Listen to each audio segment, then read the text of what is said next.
Hello everyone and welcome to the Soviet jewelry video series. So, I would like to dedicate this video to just two articles which I found very interesting, and I stumbled onto them by complete accident, and yet to me they were very important as they contained very key information that I think most of you will benefit from, even though some of you may know it already from one perspective or the other. So one article is from Forbes magazine, and the other one is not an article at all. It is a leaflet that I got in my mail. And I will start with the Forbes article because it sets the tone for entire video and offers some key points that I would like to cover. So the Forbes article is called Physical Gold, the Ultimate Investment, which to a certain degree I agree with. So the most interesting point in this article, and I highlighted them all, at least the points which I liked, I will read to you, and we can discuss them, or I will discuss them in detail after I read them. So let's start. Gold's natural benefits, that's the header of the entire paragraph, but gold and other precious metals are borderless currencies, getting their value from universally accepted laws of supply and demand, and not from a government promise or regulation. This is very important. I really like the fact that this article brilliantly pointed out that gold is in fact a borderless currency. There's no country in the world that does not value gold. Be it in the United States, go to Russia, go back down in history, and you will find pretty much that most cultures have valued gold. So it is a borderless currency, and specifically in our modern times, we can travel to any country, go down that street, and exchange that gold for money. That is exactly what this article says. You can be in the United States, China, Brazil, or anywhere, and you can practically go down the street and get actual cash for it, meaning gold. This has to be really understood, and this information needs to sink in. That it is a currency. It doesn't matter if you purchase, let's say, Canadian maple leaf gold coins and travel to Russia, you can get money for them. You can get money for Canadian currency. You can go to China, get the Chinese gold coins, bring them to Canada, you will get money for them. And that is something that is just incredible. Continuing on. So another obvious point, I think everybody who studies gold understands this completely, is that gold thrives in inflationary times. What here I would like to add to this statement is that there are always inflationary times. In fact, when is the last time do you remember a deflation of your currency? Rarely happens. If you put a currency average, most likely inflation keeps going and going. Everything is getting more expensive. Even if the currency falls due to market fluctuations against another currency, generally there is always inflation. However, another interesting point that inflationary times peak when there's a global crisis. And global crises happen just roughly every 10 years. From that you need to derive that gold will always go up roughly every 10 years, just like that. However, look at what we are now seeing on the entire, what we're seeing in this entire globe and in this whole world. We are seeing that massive crises, region-wide, nationwide, and even internationally, that pull in multiple nations at the same time, are happening now much more often. Now they happen roughly about every 2 years. Before it was a notion that America goes to war every 10 years. Now it looks like it's every 2. maybe we're going to go in a state of permanent war, and that's not exclusive to United States, by the way. We have saw 2008-2011 financial crisis, then Middle East again, Arab Spring, now we're seeing Ukraine. Every year we're going to see something different, and gold is going to positively react to it. Well, positive if you own it. If you don't have any gold, well, you're in trouble. Well, at least you're not going to reap the rewards from gold going up in value. But let's continue. Another interesting point, again, everybody knows it, is that gold can easily be passed down from one generation to another and is fiercely tangible. You can actually have it delivered to your home if you wish. Allow hands-on access in case of an emergency. But I just like the fact that the gold can be easily passed down from one generation to another. Gold was passed down in my family from one generation to another. It was very popular in the Soviet Union for parents to give gold to their children. It was popular in the Tsarist Russia, and from what I personally have heard from my fellow Canadians, from my American friends, Europeans, same thing has happened in their country. It's not exclusive to any region. It's just a common tradition, and I would say common sense, that one generation to another should pass its most prized possession, which is usually gold, either jewelry or gold coins, from one generation to another. And to finish it up, is just like this one little paragraph, a very interesting statistic that just needs to be read. In 1971, gold was roughly $35 an ounce. I assume it's troy ounce. In the early 80s, it hit $850. In 2011, it hit $1,900. So, I would add here, yeah, gold is now down. It's now lower than 1,900. What is it? What's the last? The last is 1,300 or so. But it doesn't really matter where it is in between, because gold always goes up on average. And that's what any smart investor really wants to know. It never goes down. We don't see that somewhere way back gold was just worthless.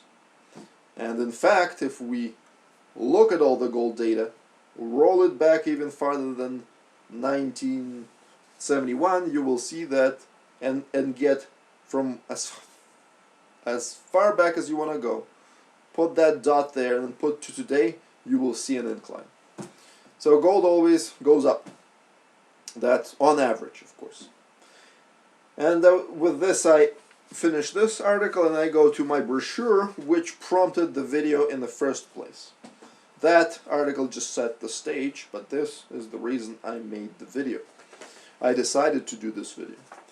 And so, I think a week back, this event has passed, I got this brochure in the mail. I didn't order it, as they just dropped it all over the town, to every mailbox. Brochure like this. What do we have first? Wanted. On the other side are buying. And then we look, what are they buying? Specifically, what type of items and what are they made from? Well, I should give a pretext. It's basically an organization that came into town, went into several locations, and just scooped up all of the valuables, all the antiques, all the collectibles from the population. I applaud them for it. Great job. This is what every investor should be doing. Every investor into art, antiques, and collectibles should be doing. So should you. Except if you don't have that kind of capability, listen on. But yeah, so that's their brochure. Obviously, let's analyze this whole thing. They spent money on traveling here. They spent money on experts or people to actually analyze the items that the people were to bring them in. They spent money on renting. From what I can see, it's 4 locations. And they did it not just for one Canadian province, they did it nationwide. So they traveled all over the place. Plus, they have to bring the stuff back safely, so that's security. Then they have to store it somewhere where they're from. Then they have to have probably their own net of shops, contacts, facilities, and so forth. So they're running an operation. This needs to be understood. That people are making money while spending it on, they're spending money on just scooping up these massive amounts of art, antiques, and collectibles from the population. They're spending a great deal of money on just infrastructure to get it. If you're a small-time investor or a smaller investor, you don't need to spend all that money, but they are, so it must be profitable. Has to sink in, and these type of brochures are not exclusive to Canada. These type of organizations are not exclusive to Canada. They're in the United States, they're in Europe, they're in Russia, I assume they're in China. I haven't seen them, but I would put my money on it that similar things are happening all over the world. And this organization, just from the look of it, how much they are buying, how many locations, I would ballpark, they probably brought, let's say, $1 million into just one province, just to scoop up. So they have a decent amount of capital. Maybe they have less, maybe more, I don't know, I haven't asked them, but I'm just giving a ballpark value. Maybe it's $1 million, let's say, for an entire Canada that they spend on this trip to buy up all the valuables from the population. Even so, and this is a small-time organization, or a medium-sized organization, that is spending that amount of money just on one trip buying up antiques and collectibles. But what kind of art, antiques, and collectibles are they buying? And more importantly, what are they made from? Let's take a look. So, coins, primarily gold and silver. Jewelry, gold.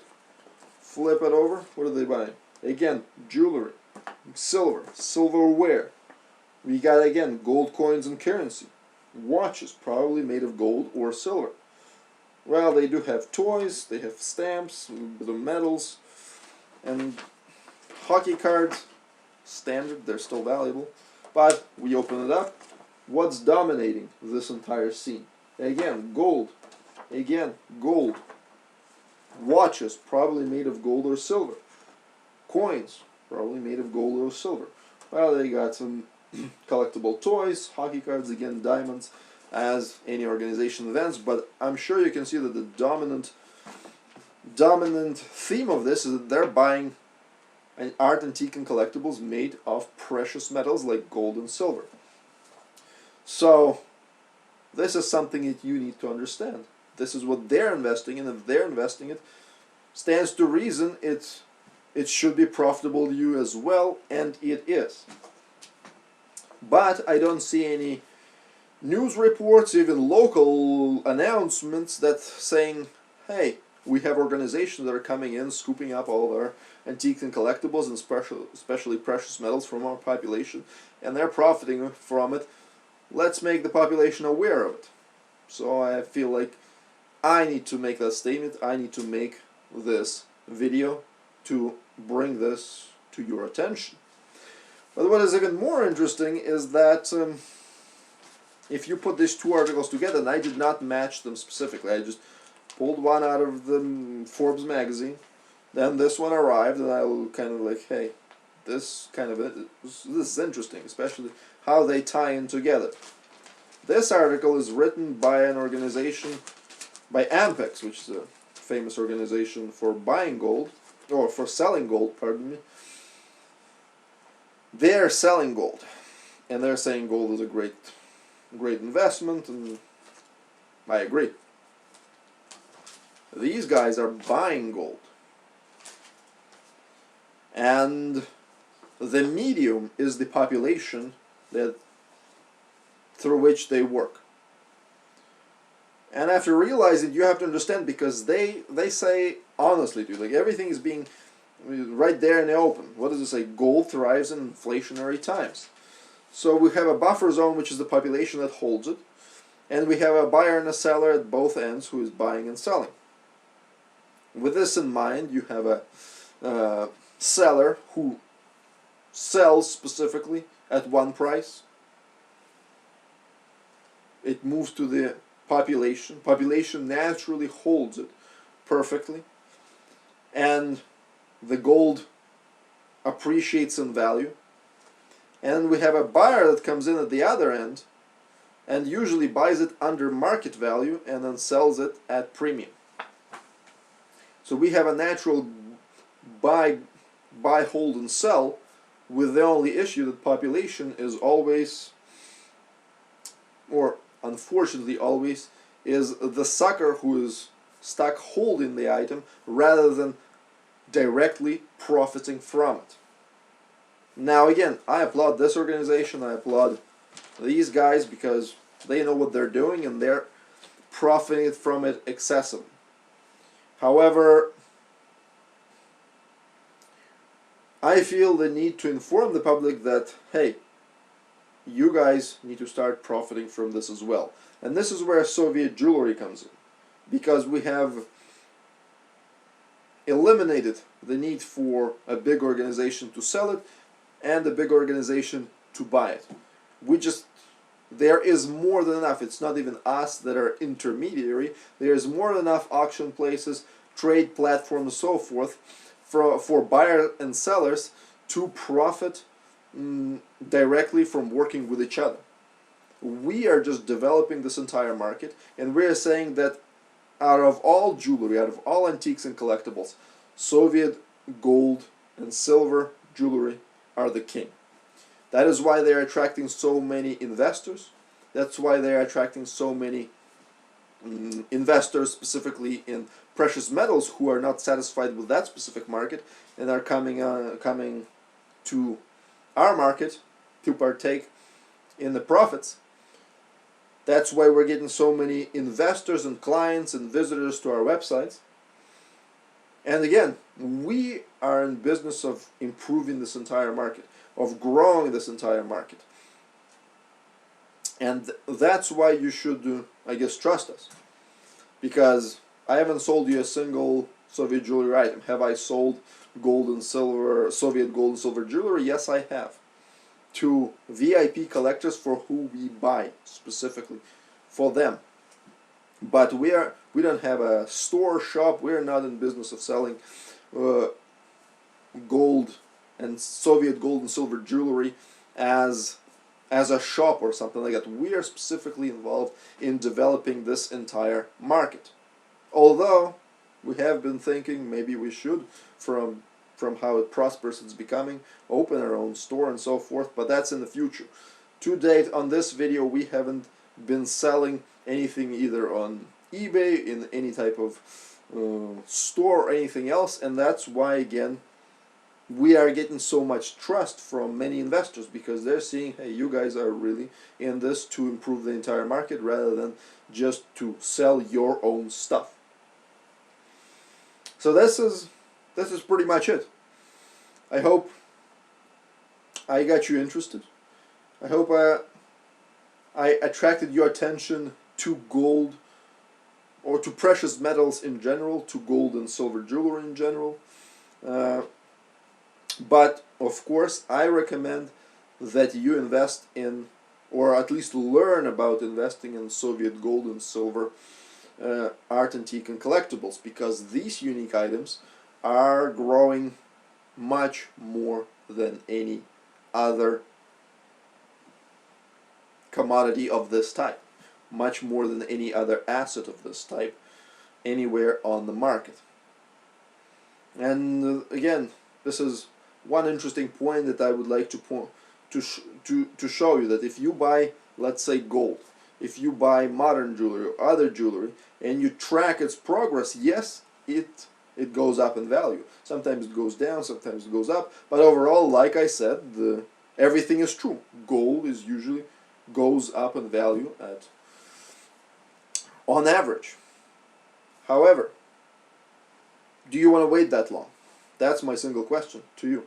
Because yeah, you can be that smart and hold gold for, let's say, 2 years before selling it to somebody else, and you will profit, let's say, 20-30%. Is that enough for you?